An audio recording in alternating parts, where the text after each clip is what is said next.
Hey everybody, welcome back to the channel. Happy Sunday. So good news, I just got a delivery in the mail. So this is the proof of book 6, Places Untamed. So we're gonna head into the office and I'm gonna open it up and we're gonna have our first look at the 6th book in my series.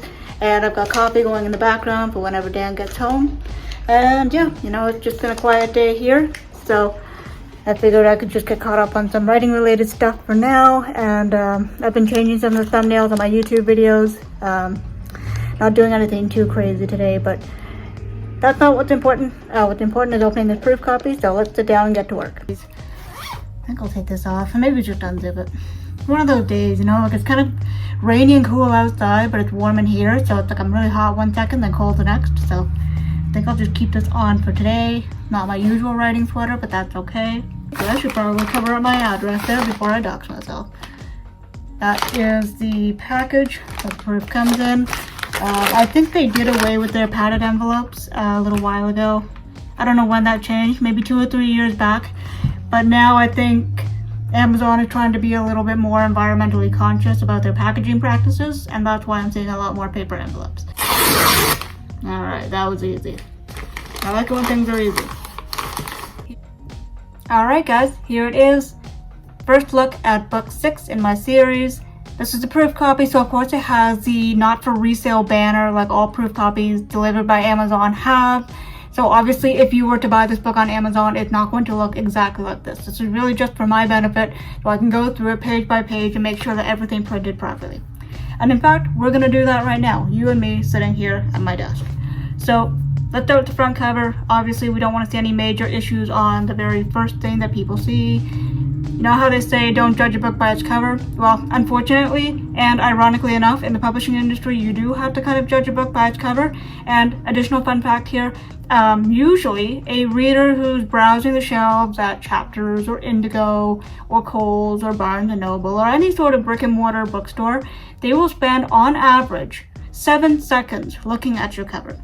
So, yes, the story is important. I don't want to steer you wrong and say the story doesn't matter. The cover is only one component of the marketing strategy, but you really want to try to grab their attention as quickly as possible. So I did put a lot of time and effort into the front cover. Initially, when I was sort of conceptualizing what I thought the cover was going to look like, I almost had a sense, or I was anticipating that perhaps the cover would be kind of like either like a smoky gray to an almost twilight purple. I don't know why, like that was the color that came to me when I was thinking of the story.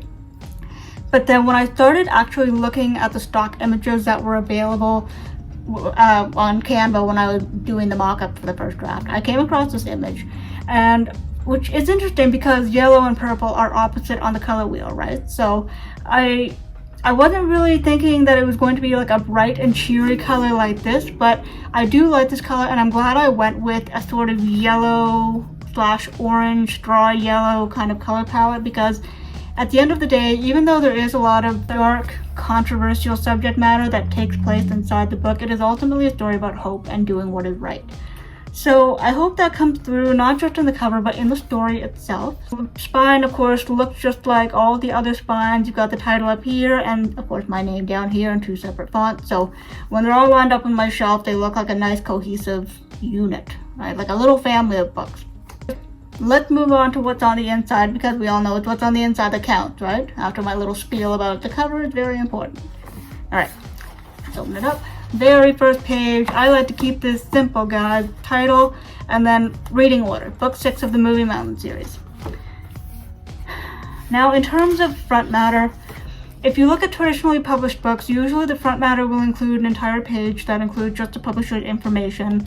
Oftentimes the copyright and the date that the copyright was filed will be in there as well. I personally don't really spend too much time on front matter because, one, I'm the author and the publisher, so I'm not going to put my personal information, like, you know, my home address right here in the book where literally everybody can see it.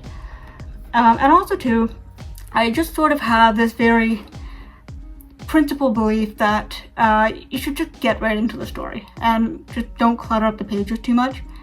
If I were to eventually transition over to traditional publishing, that would have to change, but because I am a self-published author and I do make a lot of, well, technically I make all the executive creative decisions, I've decided to keep things simple with the front matter.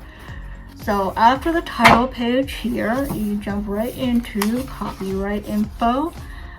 This copyright disclaimer is universal through all of my books, and all it says is all rights reserved.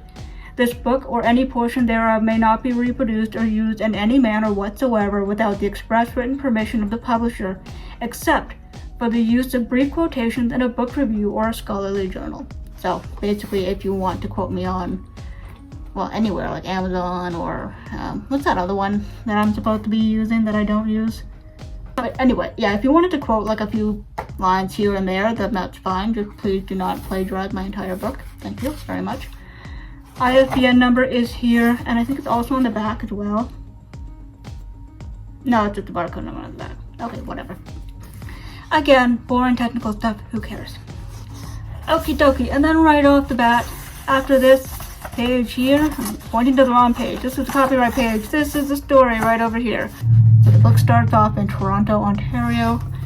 I've been to Toronto so many times. I used to live there when I was very, very, very young. I don't live there anymore. I don't even like the city that much, to be honest. And of course, I did go to university there, but I kind of have a weird love-hate relationship with it. So, no offense to any Torontonians reading this. I'm sure there are some good parts of your city, and I do like to visit, but I would never live there. But, you know, that's okay. Anyway, let's go page by page. There's no new book smell. Kind of disappointing, but I don't know, probably a good thing. Alright, I'm gonna sit back here because I don't want to keep knocking my desk. My desk is on carpet, so it kind of wobbles a little bit if you so much as nudge it incorrectly. See, like if I do this, the whole camera shakes. So I'm gonna sit back here, and we're gonna pretend we're in class, okay? And I'm the teacher reading to you. Here we go. Okay, I'm not actually gonna read 85,000 words to you, but anyway. I've got terrible lighting in here, guys. What happened there? Actually, no, I'm gonna fix the lighting. I lost the sun. Okay, 1 second. I don't know if that made any sort of an improvement, but whatever. This is why I'm leaving this place. Here we go. Ready? All right.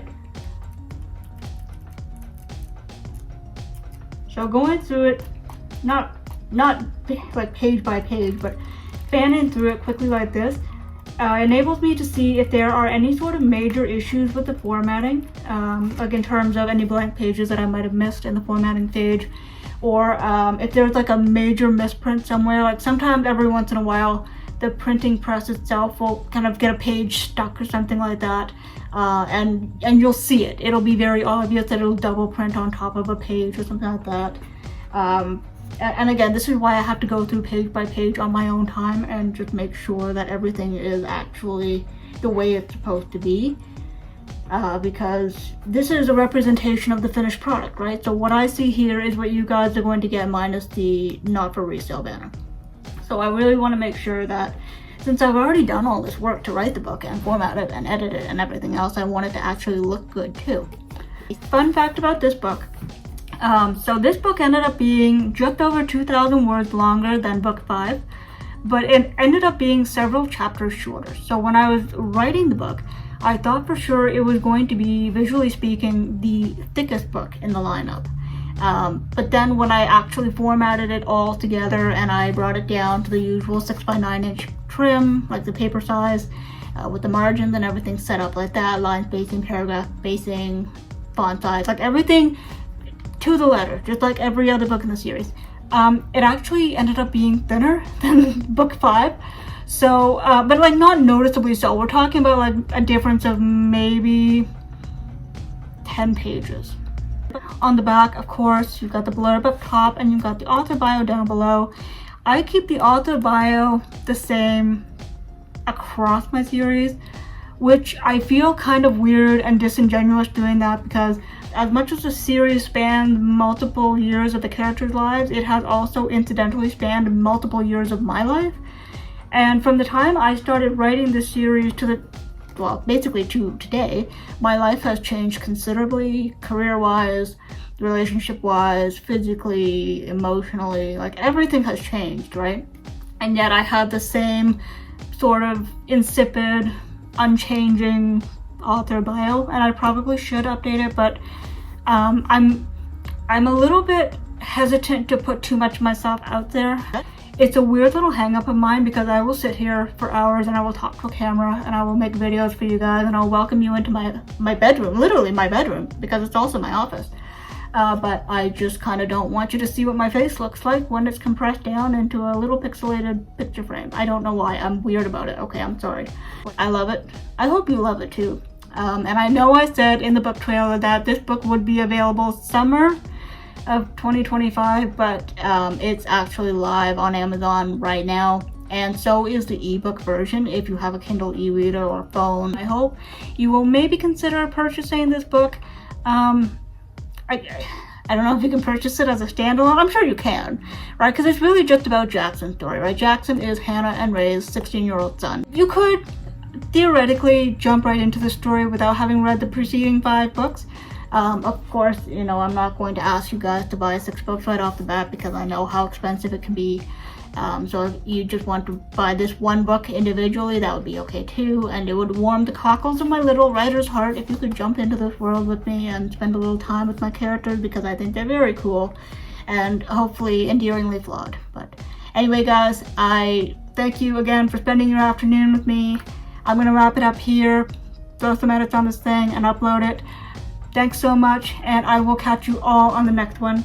Bye.